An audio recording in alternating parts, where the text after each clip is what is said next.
اللہ تعالیٰ نے تنبیہ کے انداز کے اندر حضرت انسان کی اس فطرت کو بیان بھی فرمایا اور اس کو جھنجھوڑ کر کے کہا کہ تیرا ان دنیا کی بول بلیوں میں کھو جانا مقصد نہیں تھا، تیرا مقصد اپنے مالک کی رضا جوئی اور اس کے قرب کی تلاش تھی۔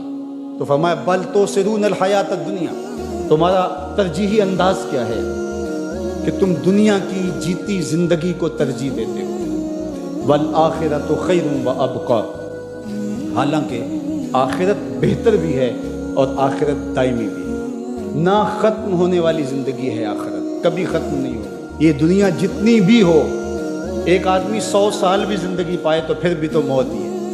حضرت موسیٰ علیہ السلام کے پاس جب قبض روح کے لیے اسرائیل آئے تھے تو پوچھا کدھر آئے ہو؟ کہا قبض روح کے لیے آیا ہوں۔ تو انہوں نے تھپڑ لگا دیا، فلطم علی وجہ۔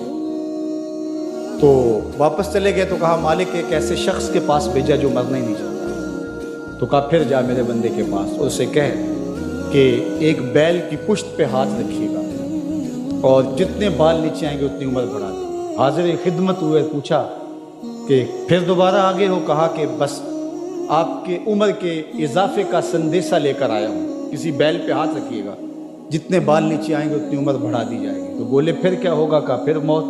کہا اگر پھر بھی ہے تو ابھی روح قبض کریں، 100 سال بھی جئیں گے تو پھر بھی موت ہے ہنگامہ آرا کلزم خاموش میں، ڈوب جاتے ہیں سفینے موج کی آغوش میں۔ اگر کسی نے ہمیشہ رہنا ہوتا اس ظاہری زندگی میں تو انبیاء کو موت نہ آتی، لیکن یہ ضابطہ ان پر بھی پورا ہوا۔ شہنشاہ، کج کلا، بادشاہ، بڑے بڑے حکامہ، دانشور، صحت مند افراد بھی آغوش موت میں اتر گئے۔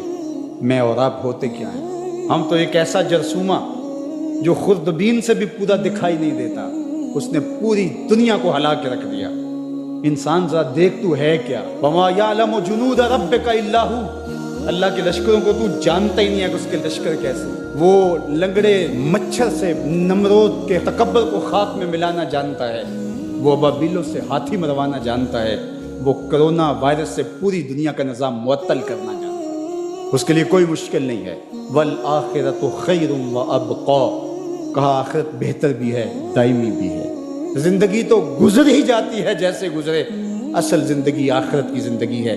خندق کھودتے صحابہ پر پیار آیا تو یہی کہا اللہ زندگی وہی ہے جو آخرت کی زندگی ہے، میرے انصار کو بھی بخش دے، میرے مہاجروں کو بھی بخش دے۔ یہ زندگی اچھی بنا لیں، میں نہیں آپ کو روکتا، گھر بھی اچھا بنا لیں، گاڑی بھی آپ کے پاس اچھی ہونی چاہیے، اچھا کھائیں اچھا پہنیں، بالکل نہیں روکتا، شریعت بھی منع نہیں کرتی۔ لیکن یہ چیزیں اگر آخرت کے سودے پر ہوں، آخرت کو برباد کر کے حاصل کی جائیں تو یہ خسارے کا سودا ہے۔ اور اگر آخرت کا کچھ نہیں بگڑتا اور دنیا کی زندگی بھی سنورتی ہے تو یہ راستے ملتے ہیں، ہمارا دین ہمیں راستہ دیتا ہے۔ تو آئیے یہ جہاں بھی سوار لیجئے، وہ جہاں بھی سوار لیجئے، میں اور آپ ایک ایک سانس اللہ کے لیے، اس کے رسول کے لیے بسر کریں۔ ہم جئیں تو اس کے لیے، ہم مرے تو اس کے لیے۔ اللہ ہم کو دنیا آخرت کی بلائیاں نصیب فرمائے۔ انسانی فطرت ہے کہ وہ بھاگتا ہے نفع کی طرف، اور دنیا کی زندگی اس کے لیے ایک میٹھا خواب ہے، حلم کہا گیا، میٹھا خواب، اور وہ بھول جاتا ہے کہ یہ سب کچھ ٹوٹ کے بکھر جانے والی چیزیں اور سب کچھ یہاں رہ جانے والا ہے۔ دنیا اس کو میٹھی لگتی ہے، دل آویز لگتی ہے، اور اس دل آویزی میں اتنا کھو جاتا ہے کہ وہ اپنے مقصد زندگی سے منحرف ہو جاتا ہے۔ جو اس کا مقصود حیات تھا، جس کے لیے اس کی تخلیق ہوئی ہے، اس سے وہ پھر جاتا ہے۔ جب کسان ہل چلاتا ہے اور فصل پکتی ہے تو چڑیاں آ کے اس فصل کو چگ جاتی ہیں، کچھ دانے اٹھا کے لے جاتی ہیں۔ تو روایت میں آتا ہے کہ وہ اٹھائے ہوئے جو دانے چڑیاں لے گئی ہیں، اللہ ان کو بھی اس کسان کے نامہ اعمال میں صدقے کے ثواب میں لکھتا ہے۔ تو یہ دین ہے ہمارا۔ ما وعدہ فی امرأ فہی صدقہ، جو تم کمائی بیوی کو لا کے دیتے ہو، اس کے منہ میں رکھتے ہو، برگر کھلاتے ہو، تو بیوی کو جا کے تم جو چیز کھلاتے ہو لا کے، اور اس سے وہ خوش ہوتی ہے اور تمہیں بھی اس سے مسرت ہوتی ہے، تو فرمایا کہ وہ جو تم نے کمائی کر کے لقمہ لا کے بیوی کے منہ میں دیا اور وہ خوش ہوئی، تو فرمایا تمہارا وہ بھی نامہ اعمال میں صدقے کے کھاتے میں لکھا جائے گا۔ تمہارا دین تو کتنا آسان دین ہے، تمہارا دین تو اتنا اچھا دین ہے۔ صرف یہ ہے کہ نیت کے فرق سے میں نے کہا چور اور چوکیدار بنتا ہے، اس نیت کے قبلے کو درست کرنا ہے، اس لیے اس کو ثلث دین کہا گیا ہے، انما الاعمال بالنیات۔ تو ہم اس کے لیے جیتے ہیں. میری زندگی کا مقصد تیرے دین کی سرفرازی. میں اسی لیے مسلمان، میں اسی لیے نمازی. بات ختم. ہم بس اسی کے لیے جی رہے ہیں. اسی کا حکم ہے اپنی اولاد کی اچھی تربیت کرو، ان کو دین کے سپاہی بنانا ہے، اس کو اللہ کے مطیع اور فرما بردار بندے بنانا ہے. اس کے لیے جو تم کوشش کر رہے ہو تمہارا یہ صدقہ لکھا جا رہا ہے. تم مجاہد فی سبیل اللہ ہو.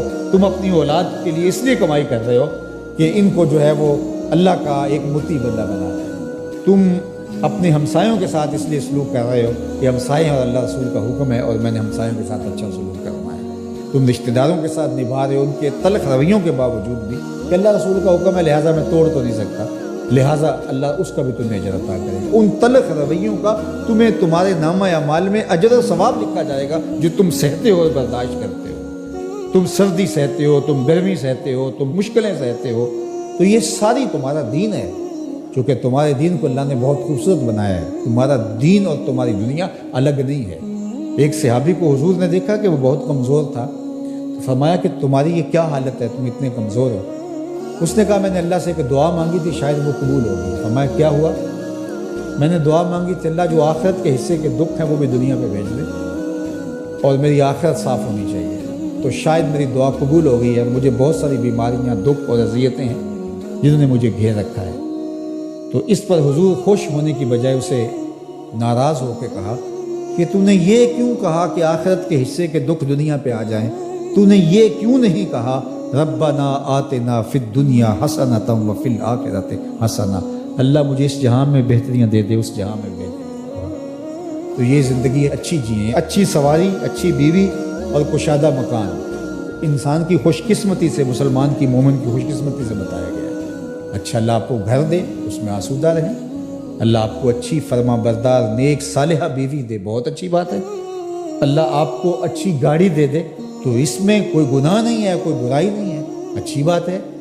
یہ نہیں ہے کہ دین یہ ہے کہ آپ اپنے تن کے کپڑے بھی اتار کے پھینک دیں اور سردی میں ننگے ہو کے بیٹھ جائیں، یہ کوئی دین ہے. یہ نہیں ہے. ہمارا دین کیا ہے؟ تمہاری نیت کا قبلہ درست ہو. تمہیں جو ملتا ہے تھوڑا ہے یا زیادہ اس پہ تم راضی ہو. تھوڑا ملے تو پھر بھی مالک تیری مرضی میں اس پہ راضی ہوں، اور زیادہ ملے مالک میں تیری مرضی پہ اور تیری عطا پہ راضی ہوں. تھوڑا ملے تو صبر کرے، زیادہ ملے تو بانٹنا شروع کرے، بات ختم ہو گئی.